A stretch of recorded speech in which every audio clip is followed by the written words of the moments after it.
Right, it's Thursday. I'm here with Wanderers manager Mark White for a weekly catch up. How you doing, Mark? I'm fine, thanks. Good stuff. Good. Right. Okay. Before we talk about this Saturday's game, let's look back at last weekend. We Yeah, welcomed Solihull Moors to Meadowbank. We lost the game 3-0. Can I just get your thoughts, please? non-event really. I thought, Chris, real non-event. Early sending off, the right decision, I think. The sending off itself, and Joe was covering round as well for somebody else's mistake. So feel bad for Joe. One match ban. We won't cry about it. I think if you play a team, Solihull Moors quality, and they are. You need to remember they're last year's playoff finalists that got beaten at the Olympic Stadium, West Ham's ground. You need 11 players to be quite fair. We had a promising start in the game. I thought our shape was a bit better. And really conceded the first goal against a run of plays. We should have dealt with it better. I think structurally we weren't great from that dead ball. We'll be working on that. But yeah, ultimately, I think the sending off really was the rubber stamp on the flavour of the game. And I think it's a game to write off really in that respect. It really is. We was obviously disappointed. I made a lot of comments at the end about the referee, which is difficult. You don't want to get personal with referees. You really don't, and you're not allowed to. And actually, the couple of major decisions, which is the sending off, the penalty that Dan saved, and then the second penalty. The second penalty is not a penalty. It's Isaac's got his toe on the ball, but you can see why he gave it. And I think when you watch back a decision and you can understand why he made it, right? You're not as bothered, if that makes sense. I think, but the comments, which the feelings are still the same, were largely aimed at the fact that I thought the referee abused the players, and we've reported it. And he refereed in an abusive manner. He spoke to one of our supporters in an abusive manner. So we weren't happy with that. And obviously, I'm not a shrinking violet. I'm not a wallflower. The club isn't. And in that interview at the end of the game, which obviously I've been asked to, explain my comments, a lot of passion comes out. I wanted to make it clear that I thought the way he conducted himself was appalling. I stand by that in terms of his conduct, and we have reported that. But I think looking back at the key decisions, I think he's got them marginally right. I think, and we accept that, if that makes sense. So yeah, but listen, it's one game in 23 years of our club history, and we've moved on now, and that's where we are. Okay. And since Saturday, obviously, you've got a session with the lads tonight down at Meadowbank, but you also had a friendly on Tuesday when Horsham came down. Great chance for some of the players who haven't been playing to get some valuable minutes, and most notably Matt Briggs, who returned after such a long time out. Yeah, obviously we kept off, about 7 boys that have been playing quite a lot. We kept them off on Tuesday, but really appreciate Dom bringing his Horsham side down. Well, Wes bringing it down as Dom was ill. They've got a big schedule coming up, and it's nice to play teams that are going to sort of like play friendly in the right manner. So no, really pleased. Obviously, the objective of the game was to try and build players' minutes up that need it. It's when we haven't got that luxury of full time, if we were full time like 22 of the other teams in the league, then of course we'd be doing a bit of an in-house game on a random Tuesday morning, and you get time to work on everything. But yeah, it's selecting what we do with our time is often one of our challenges. So I think marginally that it was a really beneficial exercise, like in particular Matt Briggs looked fresh, I thought, which is great, and that's good to see. And lots of other boys got minutes in their legs, and we rested, obviously, like I said, 6 or 7. maybe more that have done quite a bit. So yeah, good exercise. I thought it was good to see some people come down and watch us. Yeah, absolutely. Yeah, very useful. Yeah. And obviously nice to see some of the Horsham guys come down as well and Yeah. spend money in the bar. So thank you to them for coming down. How is the squad looking overall? Would you say before we talk about Aldershot Saturday? I mean, obviously Briggsy is now got some minutes behind him. How is the squad It's looking? in progress. It's work in progress. We've got to just remind people. I think we're not having a great spell, but equally we have to be measured really by.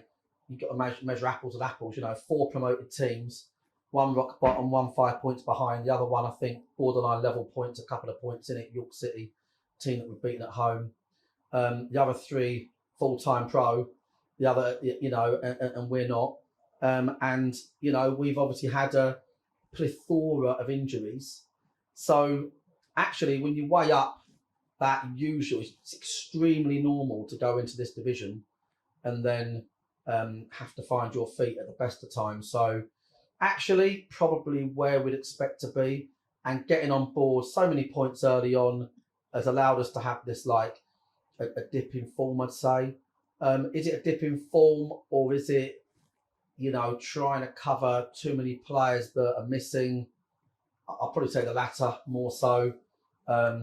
We got promoted in June. This year was always a rebuild.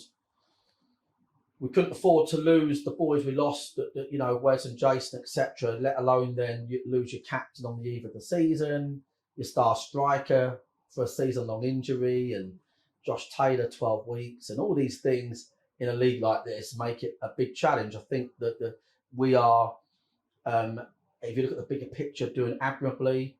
You could throw a blanket over these teams in this league.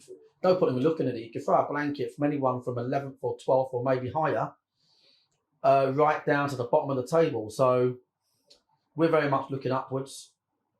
Squad-wise, yeah, Briggs is, back. We'll see where he's at for Saturday. But Josh Taylor expected a week later, probably. All going well. Not guaranteed, but probably. And Sammy's injured still, but pretty much good availability, and that's why we wanted to have that friendly to see where people are. It's the only way you can tell. I can say we've got a new signing arriving in the building tomorrow, and if anyone's in the bar at the lounge tonight, they'll see him a day early. Because he's now in the building, and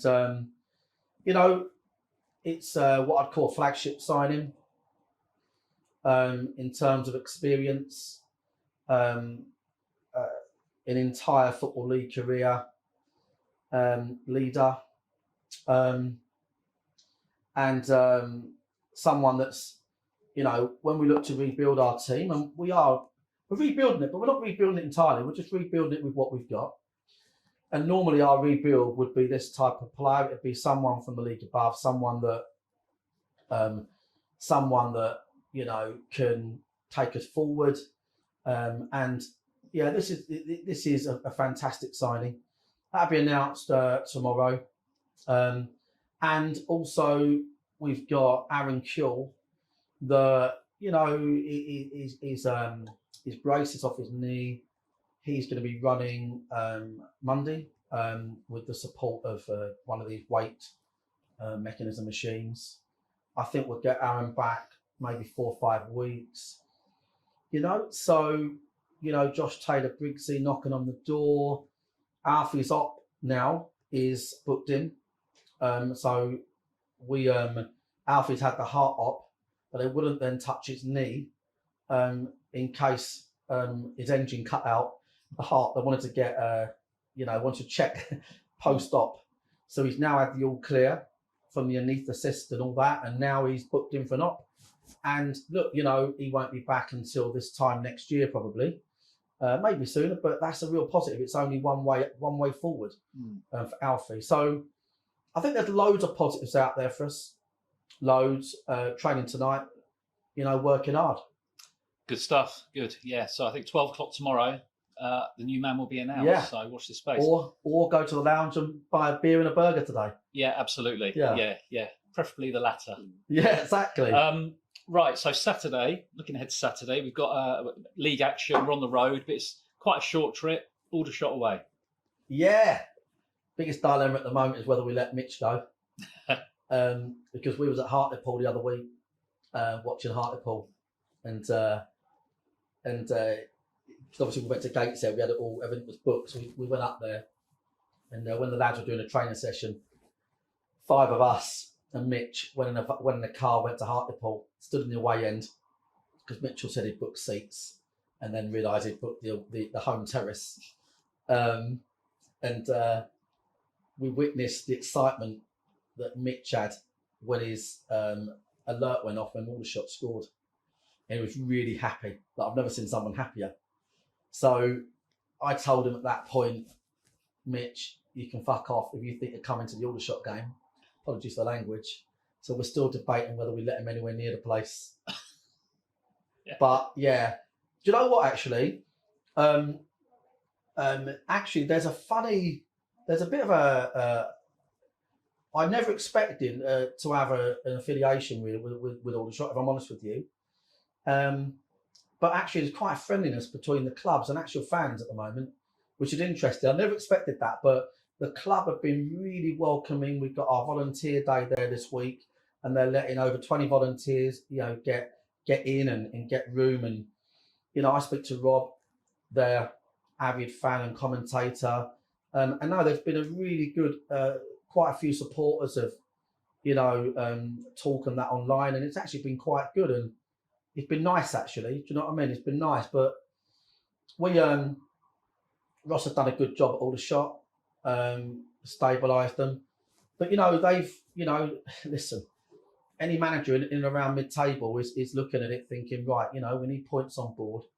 But Ross has done a great job. He's done a great job, and we acknowledge that. But we're going there 2 weeks back to back, and we are going there really confident. I'll be honest with you, I'm really confident. We definitely feel in the camp that there's an upward trajectory going to start building with how things are looking off the field. And we look forward to our first ever visit there. It'd be nice to go there this week, get 3 points, and tee us up for the trophy the week after. Yeah, absolutely. And based on the messages I've seen online and things on Twitter, etc., it's going to be a good Wanderers away following at Aldershot Saturday. Can any of our supporters watching this, and even Aldershot fans, let us know what they think we should do with Mitch? Genuinely, because I'm really struggling with it, because I don't want him in the dugout like normal if he's willing the ball in the net like Yuri Geller for Aldershot. So I'm genuinely, what do people think we should do? Just, I'm not quite sure what to do.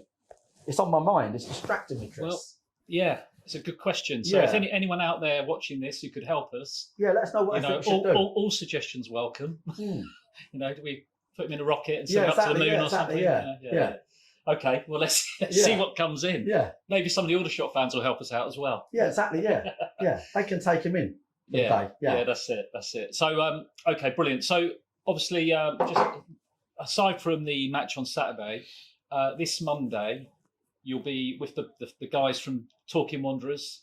Meeting up James and Gary, having a chat. And I believe it's going out next Friday. Yeah, James Lampard did a great job. Ex-player, people don't realise that. He doesn't shout about it. James, Gary, obviously the media team, Ollie, do a great job. Get any questions in. Make sure your name's against them, so don't get these tossers that just do an anonymous question. Yeah. When is Marc going to step down from management? When they lose one game. Yeah. after 3 promotions in 5 years. But I'm joking. Any questions, including that one. Any questions are fine, and we'll have a bit of fun on there. Yeah, and we can be as unlike the post-match interviews, we can be as ruthless as we want. Do you know what I mean? So bring it on. Absolutely. So you're recording with the guys on Monday. It'll be going out next Friday. Yeah. Keep an eye on the Talking Wanderers Twitter handle, and if you have got any questions, as Marc said, send them in to info@dorkingwanderers.com, and we will share them with James and Gary so he can they can ask Mark the questions on the night. Comments on Mitch and my look today as well. Yeah. I feel like my look today, do people feel like, you know, smartened up, I'm better, or would they rather see me, you know, dressing like I'm 18 years old? To put that in the comments as well. Okay, so let's see. You heard it there firsthand from Mark. Let's see what comes in off the back of that one. Yeah. Right, brilliant. Thanks for your time. Cheers, mate. Good luck on Saturday, and we'll catch up again next week. Cheers, mate.